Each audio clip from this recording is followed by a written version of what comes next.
Take your own time. Take your own time and slowly, very slowly, please open your eyes.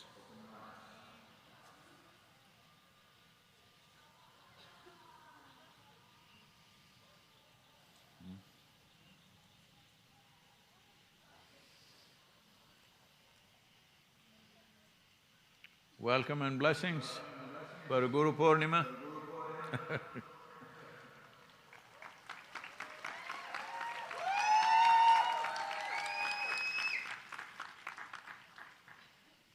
It's wonderful, wherever you are in the world. I know those of you who are in Europe and UK, you're sitting up very early in the morning. Those who are here in United States, we've been frying them in hot sun for last 2 days. Just now we cooled them off with a big shower and the ladies cannot hear.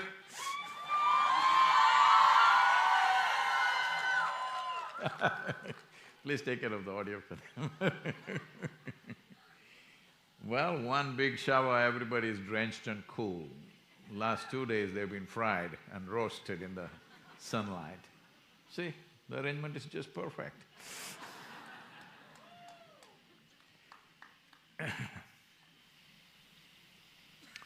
This moon, this July full moon,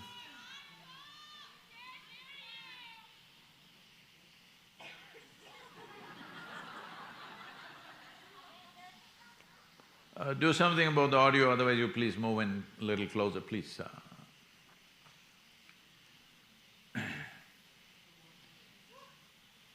Otherwise the rest of the world will think, what are the Americans fussing about? Okay. So, this full moon is the super moon of the year. On this day, the moon is a little over 18,000 miles closer to Earth than any of the full moons through the year. So that means moon's gravitational pull is working on you better than ever. Those of you trying to ward it off with umbrellas, doesn't matter, it works through the umbrella, don't worry, I'm just joking.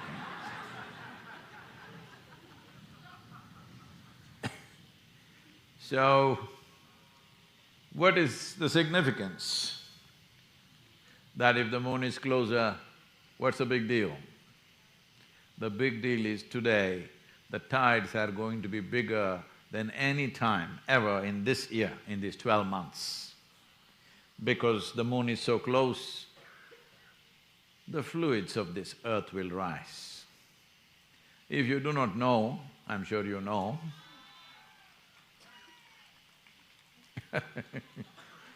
oh, somebody got enlightened at the back, okay.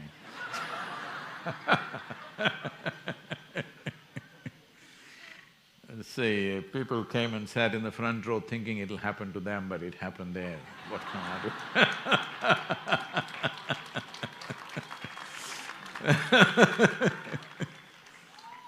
do? You know, those who stand last will stand fast, somebody said, okay.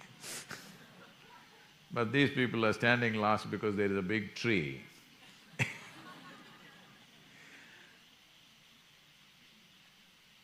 About everything that can rise will rise on this night.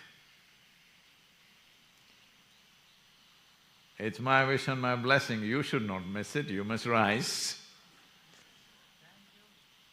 When the ocean is rising, when millions of tons of water is wanting to go upward because of the gravitational pull of the moon, do you believe that the fluids in your body will not rise? When I say fluids, it's not just about blood. Almost everything in this body, the mechanics of this body, the nutrition of this body, the various experiences of this body are controlled by secretions of glands. So when the moon is this close and it's full, all of them rise. If you keep yourself in the right attitude, the right things will rise. On this night, If you're in anger, misery, resentment, that will rise, what can I do? It's not me, it's the moon, you know. But if you remain in meditativeness, joy, peacefulness, love, that will rise. That's why the satsang, so that at least for this couple of hours, you stay well and the right things rise within you. Because this is all life is about. What kind of things arise within you? What kind of things reach the peak within you? Is it going to be your anger, frustration, resentment, or joy, bliss, love? What is going to rise within you? This is all the quality of the human life is decided by. Everything that you are is just this, what is arising within you. So, it's okay, this is what enlightenment means.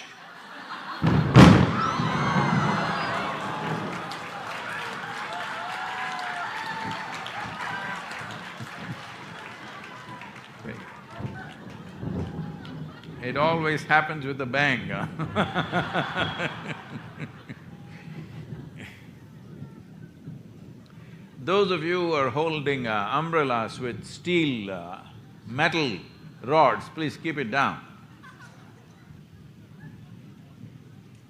Everybody, those who are holding umbrellas with metal sticks, please keep them down. It's all right if you get wet.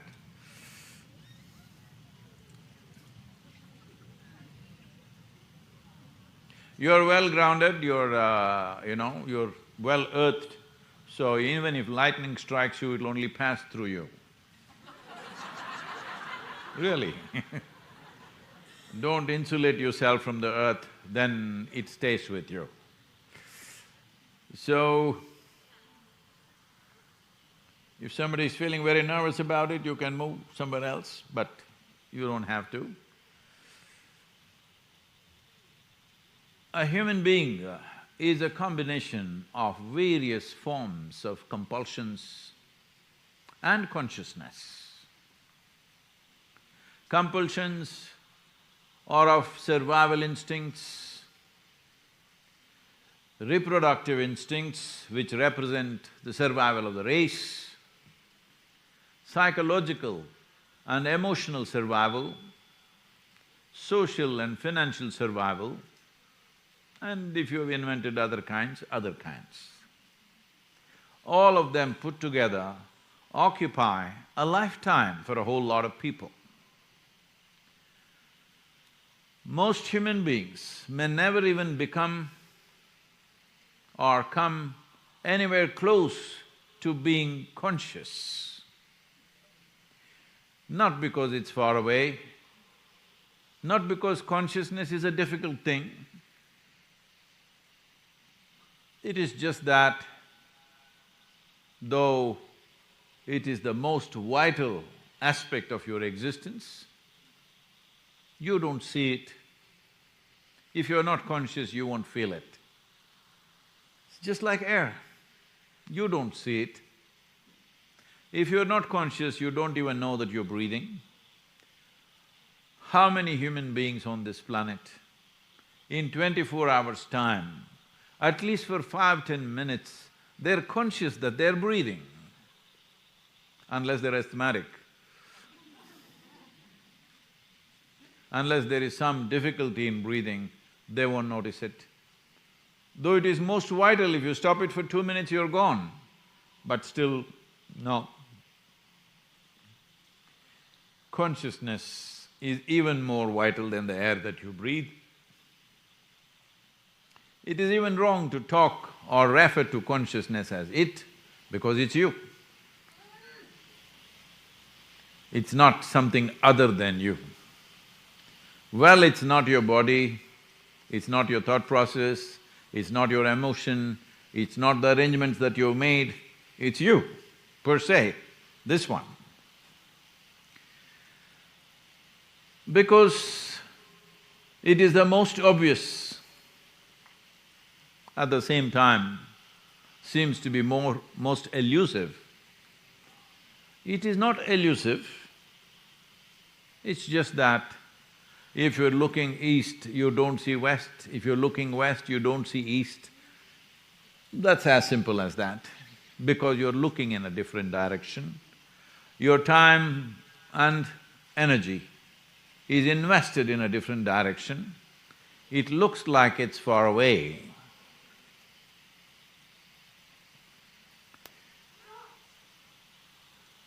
More people are getting enlightened. I wish the flashes were going from here up.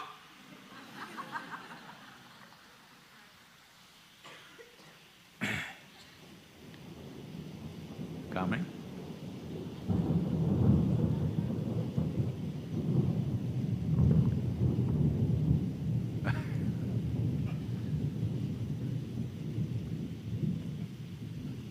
So,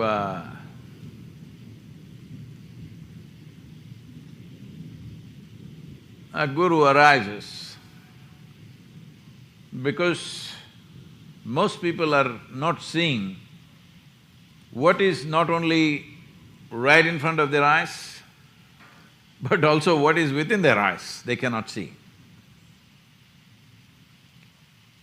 Simply because they're invested completely in a different direction. As I said, various levels of survival, which is further complicated by social processes, where people are immersed in their survival process forever and ever. They are many ways dying to live. Most human beings are just dying to live. No, you must live and die one day. You shouldn't be dying to live. But if you're always panting about your survival process, what will happen to me, how will I be better than somebody or not, then your whole life goes in survival process. Well, survival is important. I am not saying you should not take care of it. Only if you survive, all the other possibilities arise. But survival does not mean being better than somebody. Survival means you keep this life good. That doesn't take much, believe me.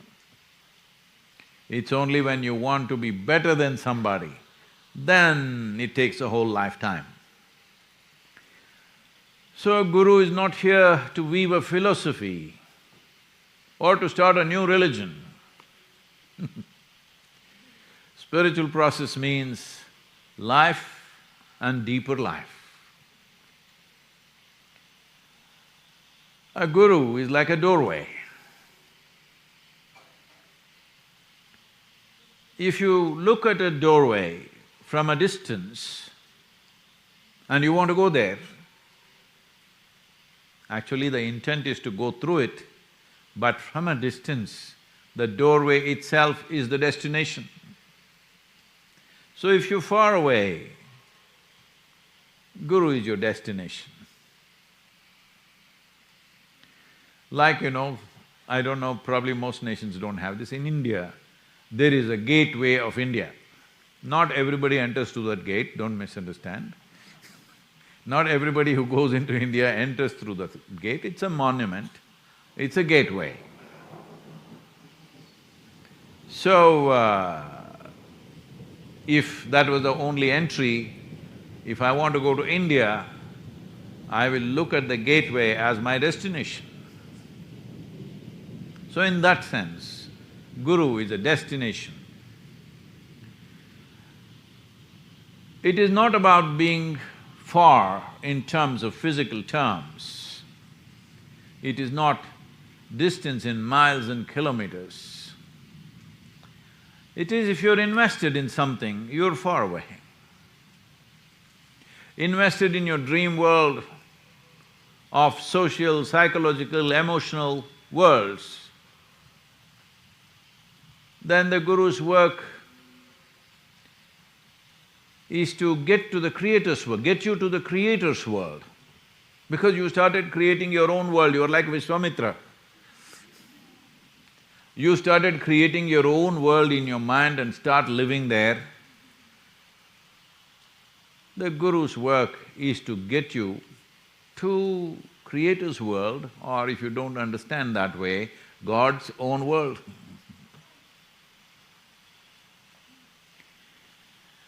So what should I do to get to the Creator's world? You don't have to do anything, you're already there, you just have to settle in a bit. You must learn to breathe consciously, your heart should beat consciously. Every pulsation in the body must happen consciously.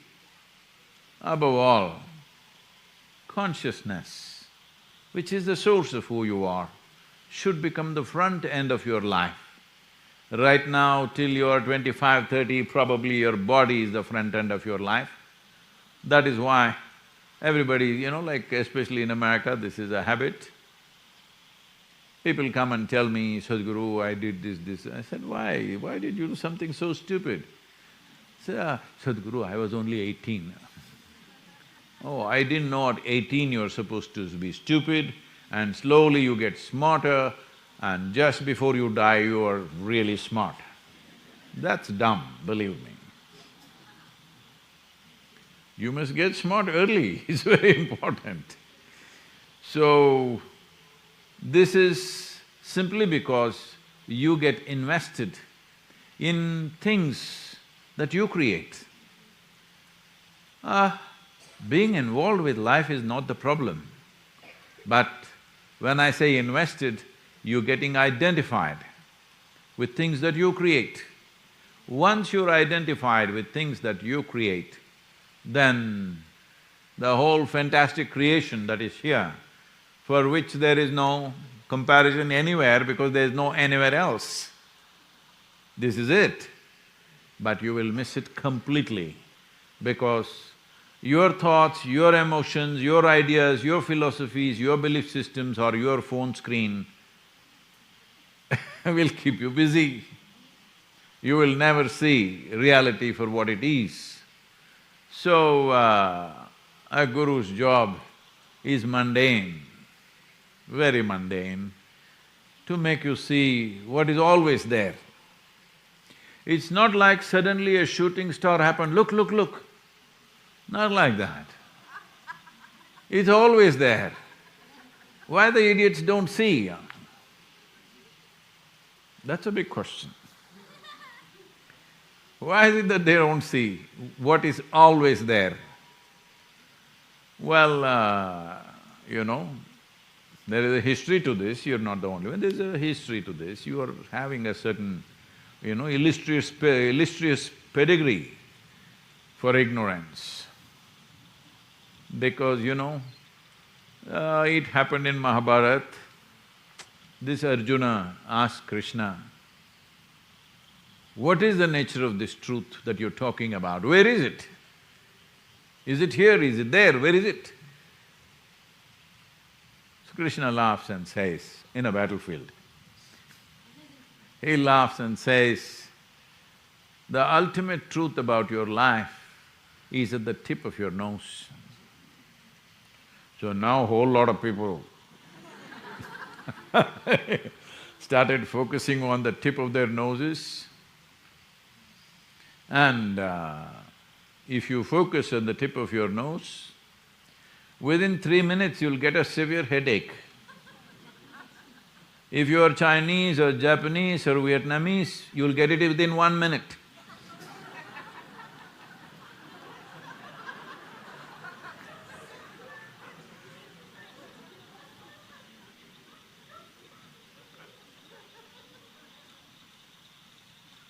He's telling you it is the most obvious thing. He is not saying truth is sitting on your nose. It is the most obvious thing, it's right here. If it was there, we could have run after that. We could have raced in that direction and found it. But it's right here, always. Inside, outside, same thing. So pointing this out, though it is so simple, people make it so complex.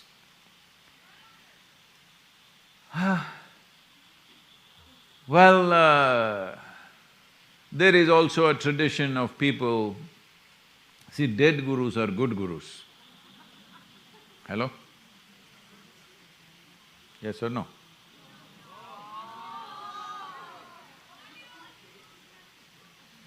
Because if you find a dead guru, you can twist him, turn him, you can make him the way you want, really nice, sweet. Not only that, you can paint pictures of him walking upon water, flying in the air, astral travel in the clouds. It happens it just takes 200 to 300 years. By then, all kinds of miracles start happening. But I'm telling you, I'm very ordinary guru, very ordinary being, and always conscious to make sure nobody ever perceives me as special. That means little more ordinary than most people, always conscious to be like that. Because of this, some people may think I'm extraordinary, but that's their way of looking at it. But I'm very ordinary, more ordinary than most people, never trying to be special. Why I am telling this to you is, trying to be special, acting special means somehow Creator has made a mistake with you. You have to add two extra.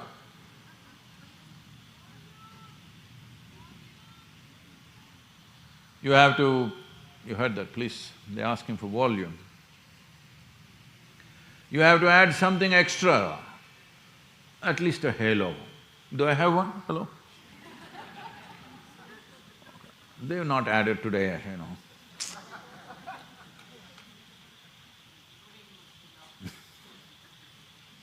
Something extra. You don't need anything extra. Life has come full-fledged, absolutely full-fledged. Every life. When it comes to physical prowess, what one person does, another person may not be able to do. When it comes to intellectual capabilities, what one person does, another person may not be able to do. But when it comes to the life process, everyone has come full-fledged. If we are talking about spiritual process, everybody has come with the same possibility. It is just that some may be little better oriented. Because of that, they may find results a little more quick, or it may be just this. Some people are trying to learn from the Guru. They can go on learning, it'll take lifetimes.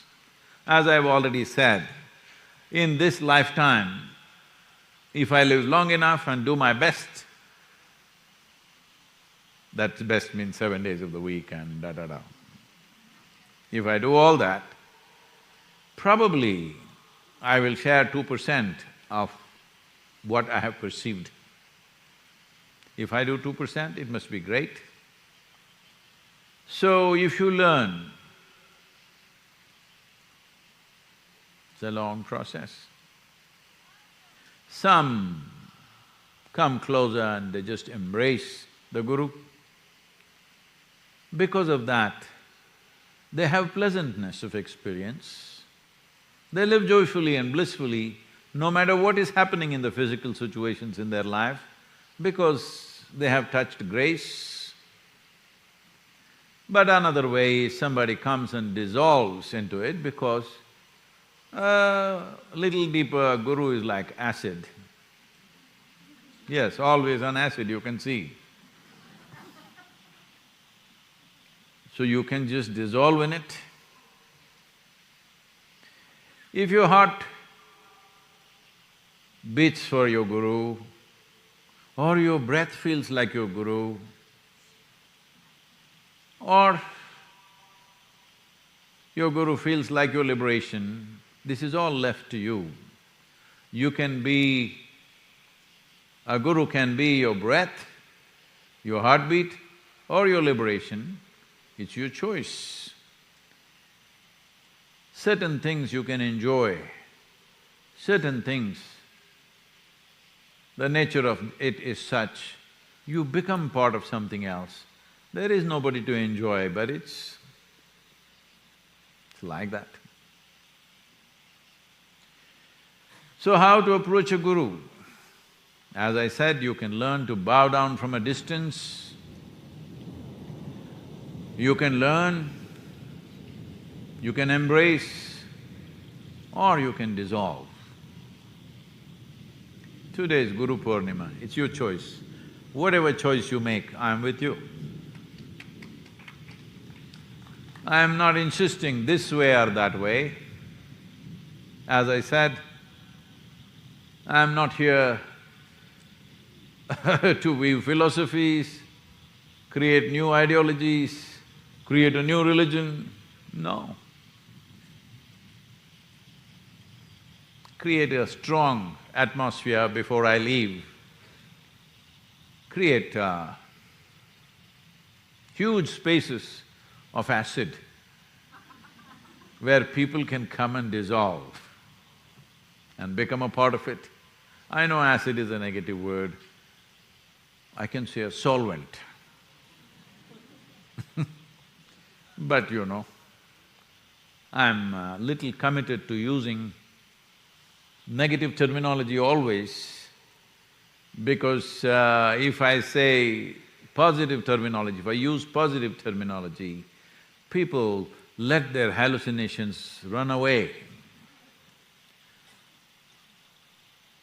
Because people from their early childhood, in most cultures, they've been fed on heaven and angels and fantastic things. If a guru comes or a saint or a sage comes, he will always walk in the air, never on the ground, and incredible things.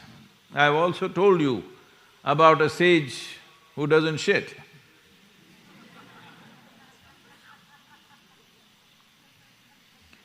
So, nothing like that, just ordinary, very ordinary. More ordinary than most people. In fact, during the Save Soil movement, I went on telling everybody, many leaders, they were all surprised, ministers and agriculture and environment ministers, officials, when they asked me, Sadhguru, how do you know this, how do you know that, what to do?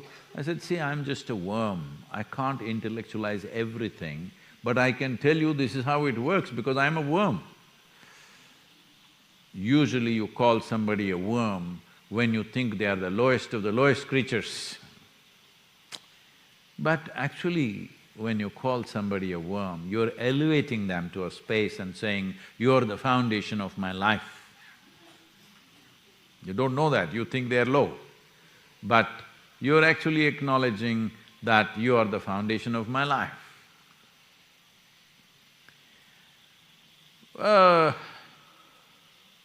In 21st century, what is the advantage of being enlightened? This happened, this could be my great-grandmother. A 108-year-old woman was asked, what is the best thing about being 108? She said, no peer pressure.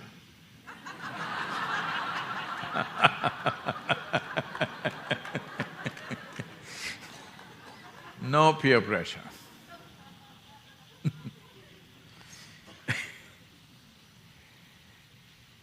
So the way to handle your dreams, if you don't learn to handle your dreams like a play, lightly, if you get identified and invested in the dreams as if they are reality. For those of you all over the world, suppose you are in the middle of the night and you think I'm talking about the dreams that you are having. No, I'm talking about everything that you think. Your psychological and emotional process is a dream. This may be little not so nice to say, but it's Guru Purnima, it's my day, I can say what I want. Hello?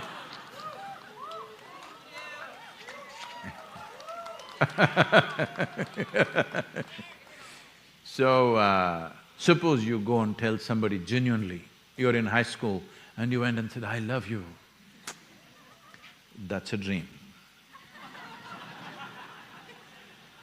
Actually, in India, when you say that, people will say that is moha. Moha means it's a dream, it's an illusion. Because you are making it up in your mind.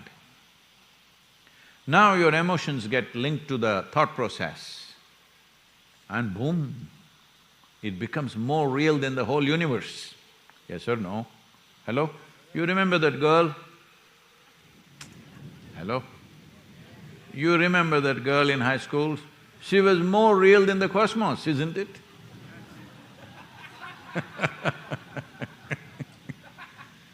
That's called moha. That means your mind is conjuring up illusions to take you away somewhere. It has its own purpose, let me not go into that. Essentially, nature wants you to do certain things because it has its own purpose, it's worked so hard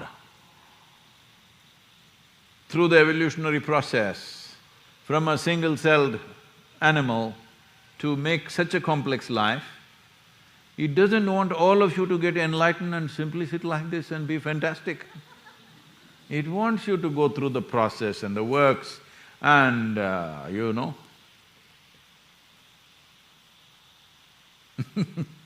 the next layer of people must come.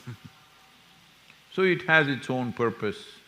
So suddenly, it makes, in India, there are names like this for woman, Chandramukhi, that means she's like a moon. If somebody has to have a face like a moon, she must be really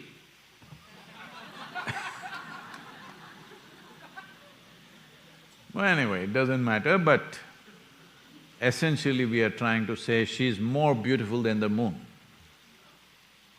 And she will look much more beautiful than the moon and anything in the universe because nature has a way to handle you and manage your dreams in such a way to make you absolutely believe this is it at that moment.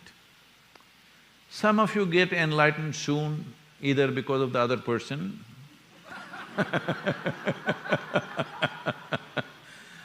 or sometimes by yourself, if you're wise or sometimes it runs for many years and then you understand slowly. Or even there on your deathbed, you're holding somebody's hand and thinking, this is it. But you must understand, nobody's coming with you, just you going So I'm not trying to belittle people's love, their longings for each other, it's fine. But I'm saying, you must play these things little light. Only then you will have the needed energy to explore what is the core of your life. Is it wrong to do this and that which we are right now considering as life? There's nothing else such as right and wrong there, it's perfectly fine. You can do all those things, but you shouldn't get lost in your dream, isn't it?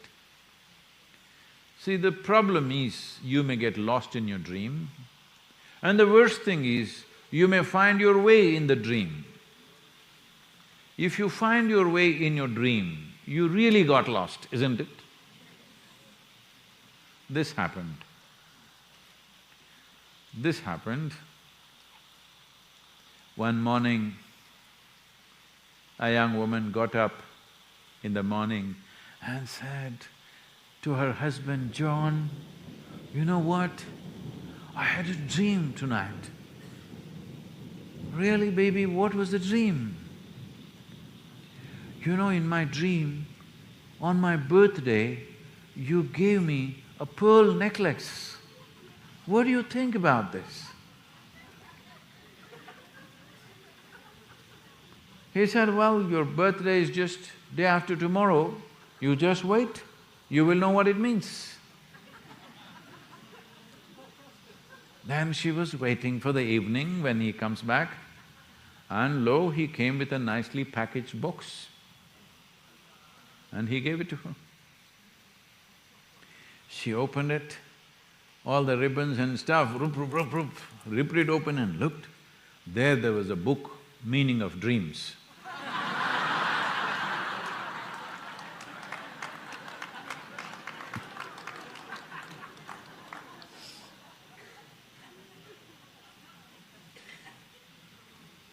So, because there is so much, all kinds of… today it is like this, I'm seeing a lot of people even around me are doing this. They've all become… they're paranoid about their health.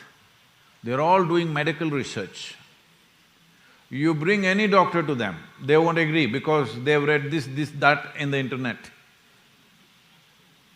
We are having some trouble with people. You send them to the best doctor, the doctor says, see, this is the problem. Says, no, no, no, in the internet I read it is this. I have the most bizarre disease that you do not understand. So these internet doctors, just like that, there are spiritual gurus everywhere, you also playing that little bit, all of you also doing it a little bit. Because this whole jargon that's gone on for centuries or millennia, all kinds of terms all over the place, everybody using all kinds of things. So one important thing is you must remove all the impurities from your life, you must become pure. How? Well, last 2 years you've been dipping yourself in alcohol. In Tennessee here, people have been doing this inside out for many years.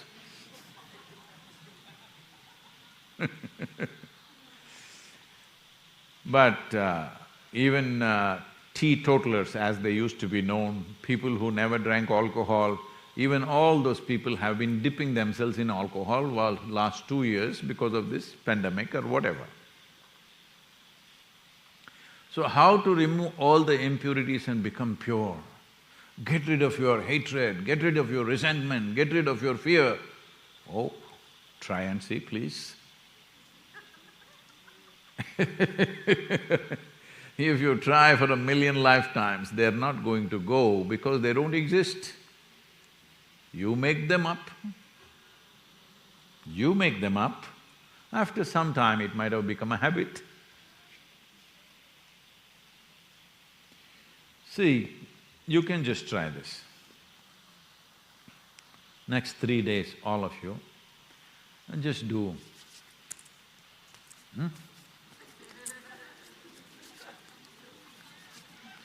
Okay, every 5 minutes you just do this. You will see on the 4th day you don't have to do it, it just starts happening. Because the body and the structure of the mind and body has a way of learning and doing their own things after some time. These days all athletes and others are, highlighting it as muscle memory. You may have some muscle in your brain also, it can happen. Is it too rainy for all of you? You must show them how they're sitting in this rain. The world should see the wonderful people getting soaked in the rain.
Then the customer opened the packet. Then Shankaran Pillai said, "Sir, one of them was rotten, so instead of you taking the trouble of trashing it, I did it myself."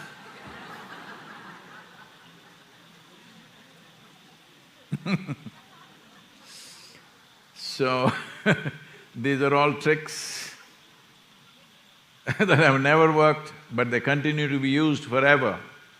No, you don't try to become free of anger, free of resentment, free of frustration, no. If you light this up, if you energize this, it'll overflow with a different quality, which will… the flood will wash away everything. Instead of trying to get rid of this and that because that never works, because it doesn't exist.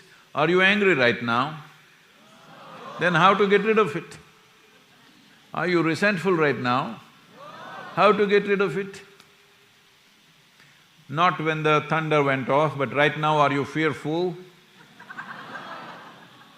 Then how to get rid of it? How to get rid of something which is not there?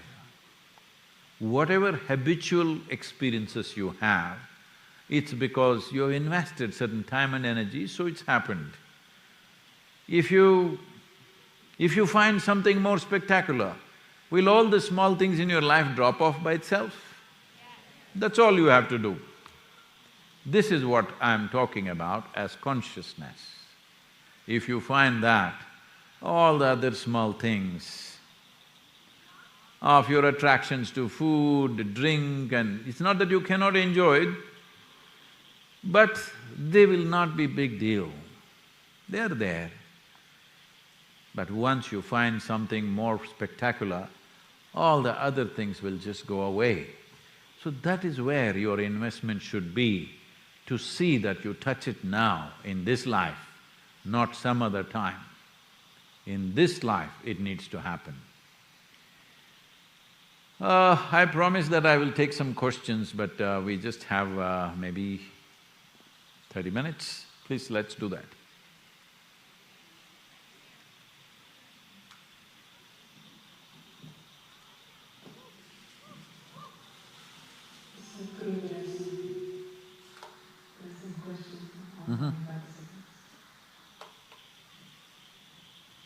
First preference for the online people, okay? They're not even getting wet, they're missing the whole scene. So, Prakash from Mumbai asks, when I have nothing to do, what is the best way to kill time?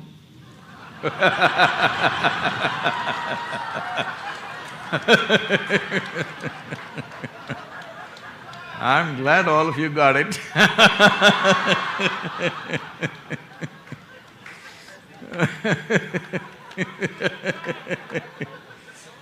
Oh, I didn't know people in Mumbai had nothing to do.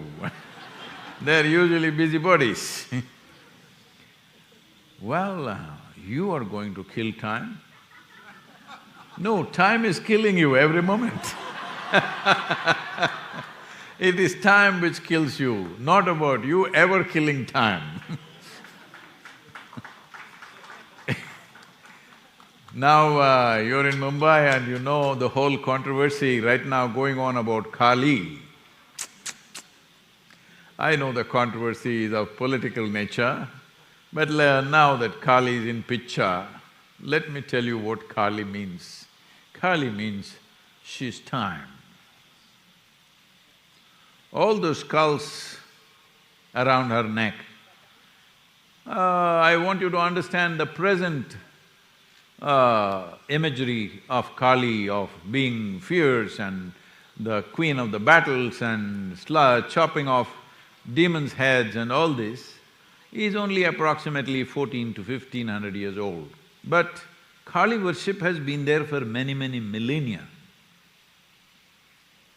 So these are more recent images, and in the last 2-3 centuries she's become more of a benevolent mother and all these things. I think these are all external influences which have happened, but essentially Kali means time. Ultimately, your skull also will hang on her mala one day. Hello? Because she's time. She's Mahakali. And because of that, time is always dancing away, never stopping, isn't it? You can stop your watch if you want, but time won't stop. Only Americans have the habit of turning 1 hour forward, backward once a year.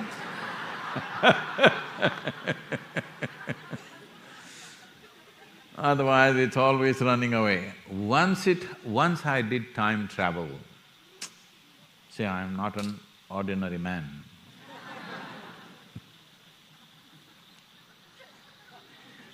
Oh,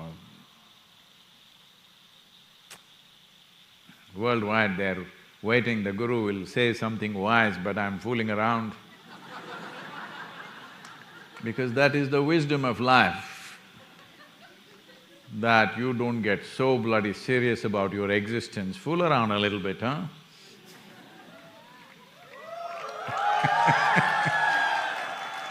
No, the boys are understanding fooling around differently.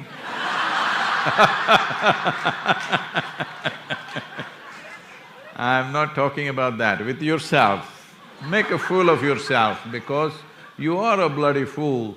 You're sitting on this tiny little mud ball which you call as planet Earth in the middle of nowhere, and how many things you think about yourself and how significant you become when you're just a speck. Both in terms of space and time, you occupy just a speck of this cosmos. So Kali represents both time and space.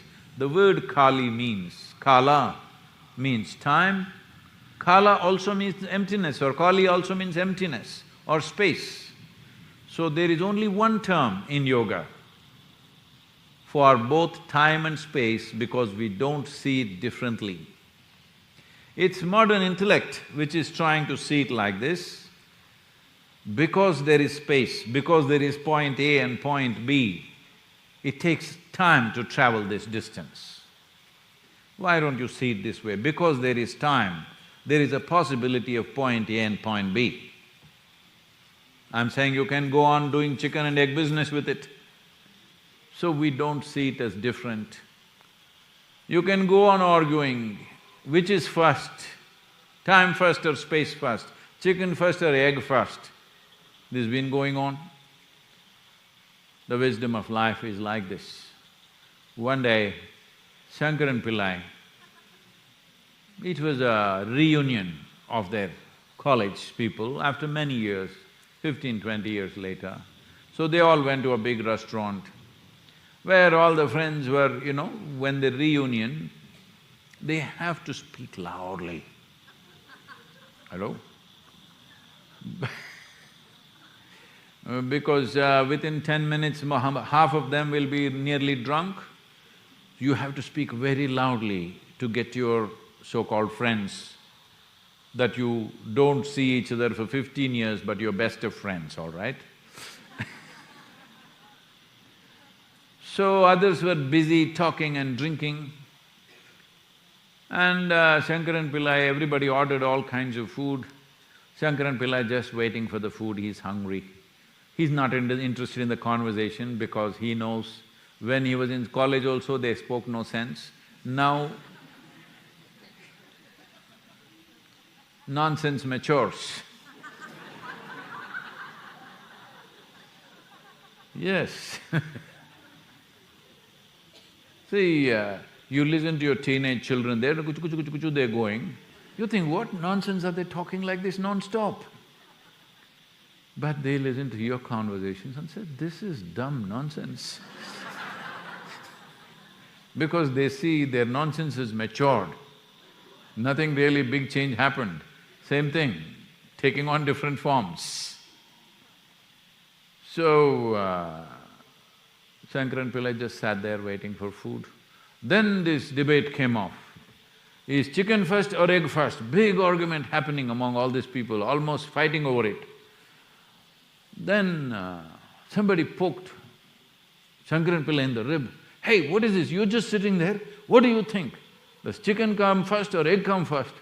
Shankaran Pillai looked like this and said, whichever they ordered first will come.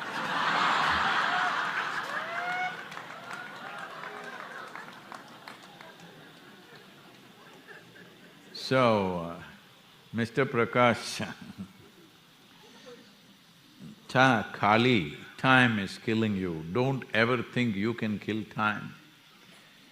What you're saying is, there is nothing you can do about time. You cannot use time, you cannot kill time. You can make use of yourself or you can kill yourself. This you can do. Please.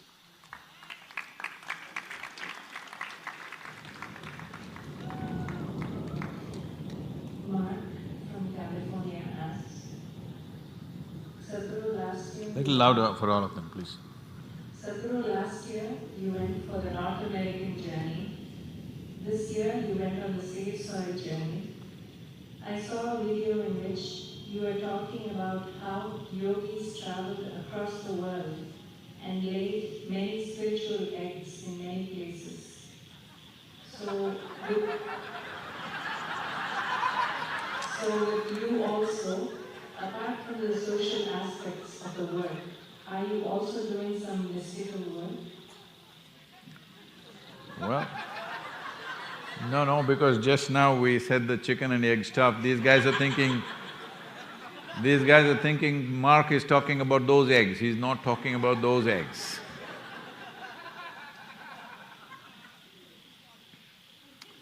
An egg means today, unfortunately, here in United States you think breakfast. An egg means a potential bird. Hello? Yes or no? It is just like, suppose you go into a cannibal society or a tribe, they look at you and say, this little one for breakfast, this one for lunch, that one for dinner. Hello? That doesn't mean that you become breakfast, lunch, dinner. Unfortunately, you become if you're in the wrong place. So similarly, unfortunately for these birds, if you say egg, everybody thinks breakfast. Well done or rare or sunny side, or poach it or boil it or whatever. Nobody's thinking of an egg means a bird, a possible bird. Hello? Living thing. Now somebody will be arguing, no, chicken eggs we eat are not fertilized, I know all that, but why didn't you allow them to fertilize? Because you caged them up. Leave that part. So, Mark is talking about other kinds of eggs. That means you invest. Egg means essentially, it is held. It's a potential life held in a case that will come out at a certain time. When you look at an egg, you can't believe this can grow feathers and fly one day. Hello? Doesn't look like that, it looks aerodynamic. It can go like a jet maybe, but it can't fly like this. But what comes out of it will grow feathers and everything will happen. Next time you eat your egg, you must see the bird. Yes, a little bird, tiny little bird trying to come out of those liquids. No, nothing wrong, you must see the reality and then you will eat with some reverence, you know. Right now you're just thinking it's food. No, it's life. Unfortunately, we have to eat it. So at least little. So, Mark, California, you know, he's not talking about chicken eggs or any kind of egg. He's talking about mystical eggs, means you drop something somewhere so that it'll hatch later in future. There are many places like that where potential spiritual stuff is dropped. Because in their own lifetime, they don't find enough people who are receptive, they leave it for future. Somebody will stumble upon it, somebody who had the necessary seeking and the quality will make use of it. India is full of such places. We found some places like that in United States. Though too many changes have been made, but still potentially alive. So now he's asking, did I lay my eggs and come? See,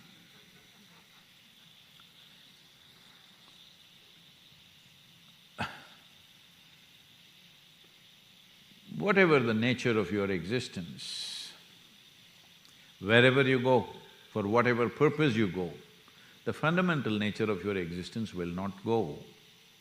It will anyway be there. So you will see some parts of North America and some parts of Europe and even Arabia, you will see things will hatch in the next 1 or 2 years. You will see it for sure.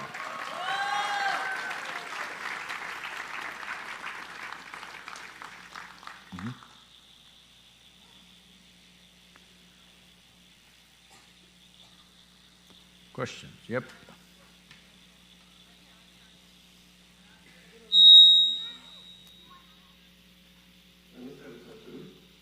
Where are you? Yep. Why is the Guru associated with Purnima? For example, is there a Guru Amavasya? You got it. Well, for those of you who don't understand, when he just asked why there is no Guru Amavasya, lights went off.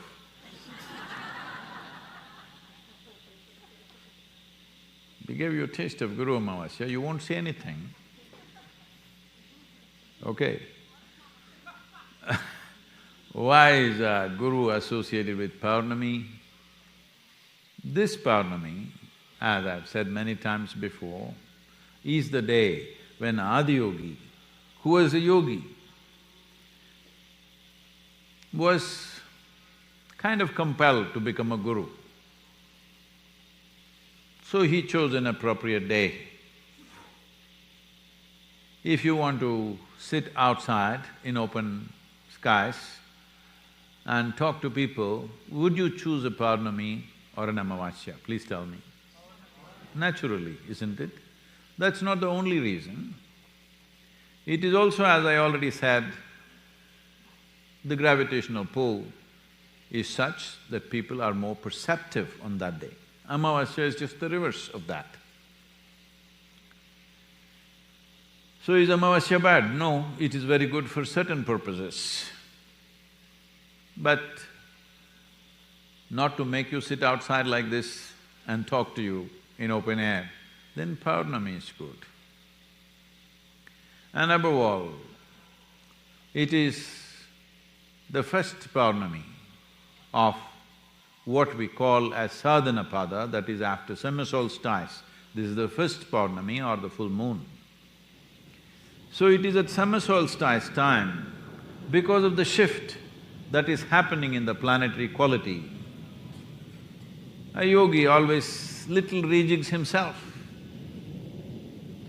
All life rejigs itself. Even your own body does it.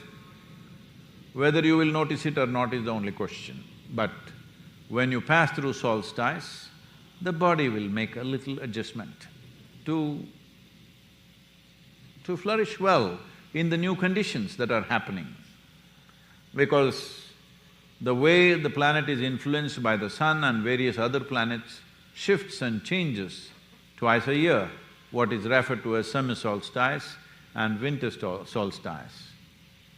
And on that day when he's making those changes, he suddenly noticed these 7 people are still waiting after many, many years.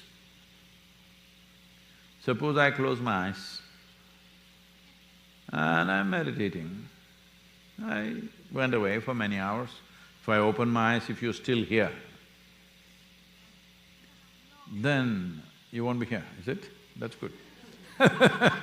Even there only 7 people waited. So, when he made those adjustments within himself, he came out of what he was and then he saw still they were waiting. That year, the solstice day and the full moon were on the same day as it was a year or 2 years ago. So he decided they've been waiting for many years without him uttering a word or showing any interest in them. Still they're waiting. That means they have realized the possibility. They are not going to leave because they have realized the possibility. They have not come for entertainment. They know what is waiting for them. So he decided, okay, and he turned into a guru. And the first guru, Adi Yogi, became the Adi Guru on this night. So it happened to be a Purnimi, and isn't it wonderful? And also, the way the tradition organized itself is, in Sadhana Pada, that is from here onwards, all the Amavasyas are important because you're doing sadhana. In Kaivalya Pada, where blossoming is supposed to happen, all Purnamis are important. There is Taipusam, there is Buddha Purnami, there is Guru Purnami, there are many important Purnamis. In that part, which is the northern run of the sun, in the southern run, this is important because sun is in the wrong place. Wrong is not the word, sun is in another place, so the moon being in a counter place, that becomes important. So, I mean, you have to look at the geometry of this, how it works, you will see there is some sense to this and there is some value to this. Because this is how life responds, not just you, all life responds this way. So, Purnami is not only for the Guru, it is for blossoming. So all Guru Purnima, Buddha Purnima, Dhanya Purnima, all these are suggesting enlightenment. Buddha Purnima means the day Buddha got enlightened. Dhanya Purnami is the day many sages and seers got enlightened on that day or they left on that day, any number. So Purnami nights, these things happen more easily. So Purnami is seen as the day of blossoming. Amavasya is seen as the day of hard work to do about yourself. So, Guru Purnima, Guru Amavasya is not there, that means the Guru will… Guru means… Gu means darkness, Ru means dispeller. So Purnami is better, hello? Amavasya is the darkest day, all right? Please.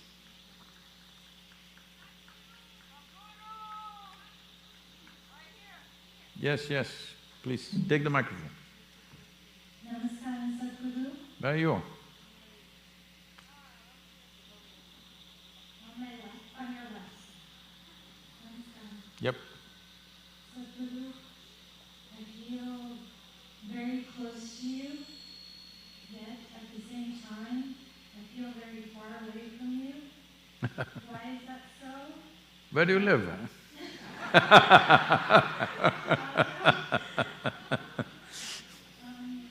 I sustain that closeness, that intimacy? The distance can be painful. Thank you,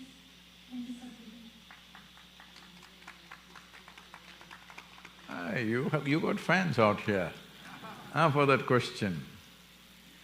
I hope the question got across to everybody else who are very far away. The question is, I feel very close to you and at the same time I feel very far away from you, how do I stay close? So closeness and distance are not of physical distances, not measurable distances as such. See, right now I'm sitting here as a person, but you are not here for the person. You don't have to come and sit soaked in this rain to see a person. What is the point? There are so many people everywhere. So there are two aspects to yourself. One is your being, that is who you really are. Another is your body, your thought, your emotion, your social arrangements, whole lot of accessories. When you get invested in your accessories, you feel far away because I seem to be nowhere in sight. If you simply sit, as a being, I will be right there with you, no question. Because when it comes to the being, there is no such thing as this being and that being. There is just one being. There is this person and that person. There is this body and that body. There is this mind and that mind.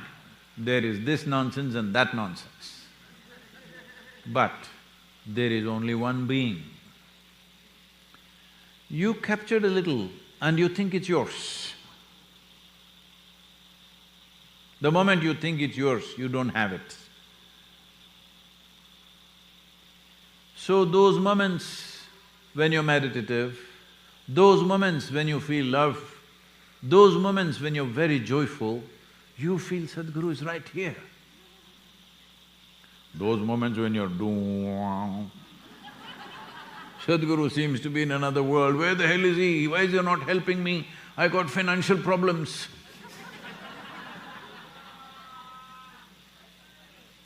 No, not always. In America, it's not always financial problems. My girlfriend is doped and she's going away. Why is Sadhguru not doing something?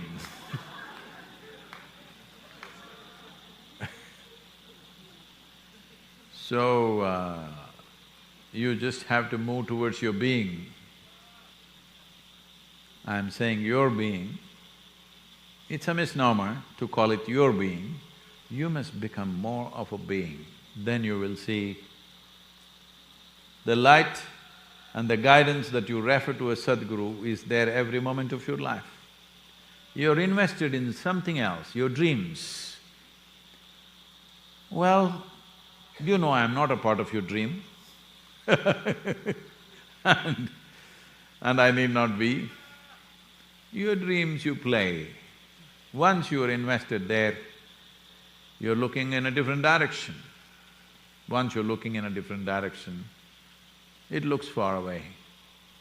See, right now you're looking this way, I'm right here. If you turn around, where am I?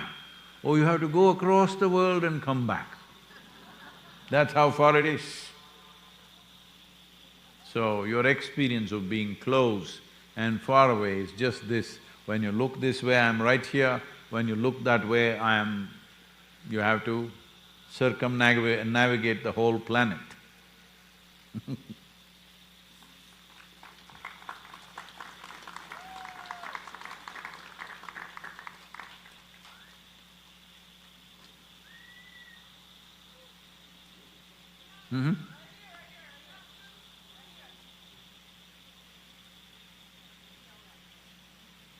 Please, microphone, maintain some gender parity. Here the ladies are grabbing the microphone all the time.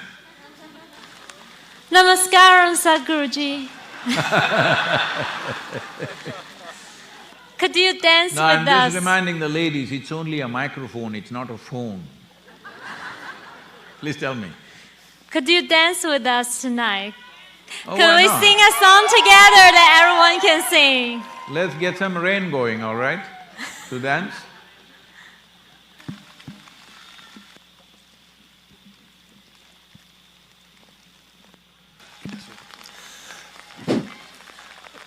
Namaskaram, Sadhguru.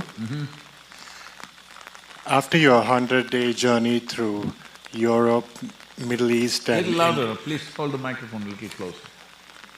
After your 100-day journey through Europe, Middle East and India for safe soil, what are your plans for United States and Canada, and how can Earth Buddies here support your goal?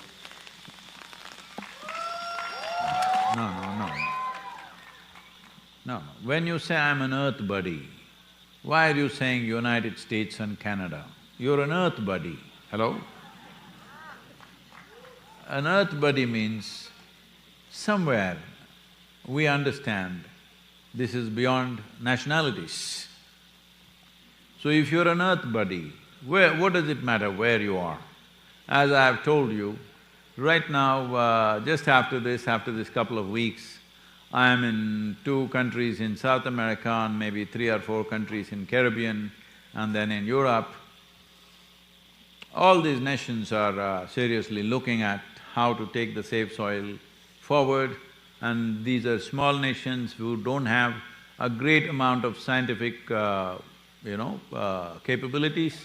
So we are in the process of forming at least a 20 to 25 member committee who can technically support these nations, and some of these nations at that time, last trip that I was there, they even offered that they are willing to give us one island, 4 or 5 square miles, where we can demonstrate how different crops that matter to their nations can be grown in a regenerative way without destroying the soil. How can we do this? When I say regenerative way, I am not talking about very fanatical way of looking at it.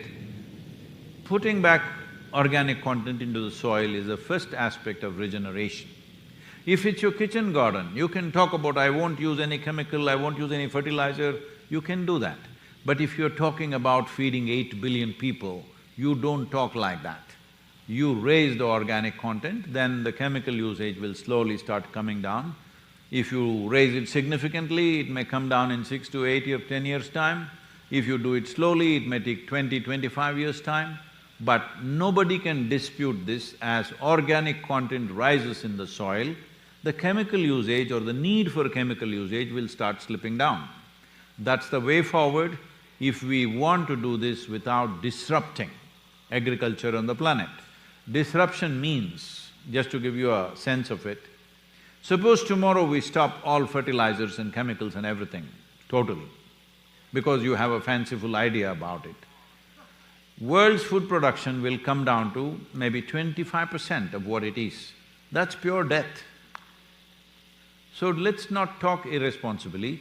It's important that we raise the organic content, necessary policies have to be made, necessary incentives have to be given. I'm talking to different groups of people, businesses, industry, variety of people to see if we can compensate these small nations. We want to pick one nation in Caribbean, one in Africa and one state in India at different latitudes and different soil types and demonstrate that this can be done effectively in 3 to 4 years' time. For this, so that the governments move quickly, if they move by themselves, it's great. Otherwise, we want to bring in private funding, which will at least compensate 50% of the incentive that goes to the farmer. If 50% is given by us, another 50% we can demand from the governments and get it off the shelf quickly. Otherwise, the problem is everybody is inclined towards it. I have no doubt the world will move in the direction of saving soil and the policy. It is just a question of pace. Will we do it now or will we do it tomorrow? Tomorrow is a dangerous place because it never comes. It will get postponed till major disasters happen. That's our human problem. We don't mitigate disasters. We wait for them to happen and then we cry and we make movies about it, we make drama about it, we lament about it. No, we must mitigate disasters. So if it has to happen in time. So we are looking at this also. If any of you are competent to do that, it's great. We need a strong team of people who can travel, who can do things and make this happen in different governments. I can't be going to every nation in the world continuously like this because there are many things, but G20 is coming to India. India has the stewardship from December onwards for 1 year. So many of the meetings, we are included in this officially. Out of the 130 meetings that are happening in the country through the year, at least 25 to 30 important meetings, we are a part of it officially. So, we will affect that in this G20. All this needs backup power. Right now, this is the problem. We have projects coming up, we have spiritual processes, we are increasing the programs which had stopped during the COVID time. Now we're putting back the programs. There are spiritual events coming up, spiritual infrastructure being built. In all this soil is a huge thing. Many of you who have the necessary competence or we can train you for this, that we need at least a team of 50 to 100 strong people around the world. If all of them come from North America, it's great. If we have 100 people who are willing to dedicate at least 3 to 4 hours a day, and when they have to travel somewhere, they will have to travel. We will take care of the expenses for the travel, but we can't pay you salaries or anything. At least 4 hours a day, if you dedicate, we can make this happen, literally happen on the ground.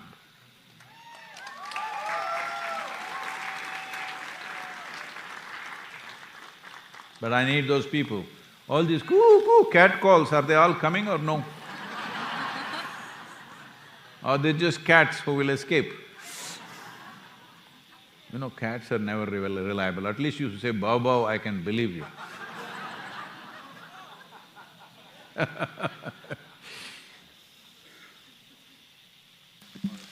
Namaskaram. Namaskaram. Sorry. Ladies first, I guess. Yes, please. Namaskaram, Sadhguru. My name is Durgesh Nandini. I have a question. There are certain rituals which are important in Indian culture when a child is born. The first thing is, we name him with the specific alphabet. Second thing is, like, during the 6th day, we say that his journey or his destiny is gonna written. You know, we call it as Chetty Puja. So I wanted to know the significance of this and how does his name and that particular day's puja impacts his journey. Because when I take my name as Durgesh Nandini, it empowers me. And I want to know the reality of it. Well, in India, there are rituals and processes. Unfortunately, many of them have become mere rituals, but if you look at them carefully, there is certain profoundness to them, most of them at least. That the ritual starts with marriage, there's a ritual for conception, there's a ritual at different stages of pregnancy, there's a ritual for delivery, and every few days there are things. When the child, is breastfed, there is a ritual. When the child is eating solid food, there's a ritual. The child starts his education, there's a ritual. Because a human child has come unformed.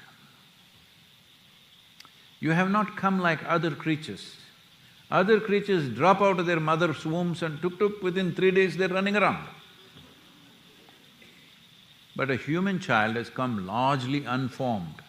If you don't mold it properly, that life will not become much.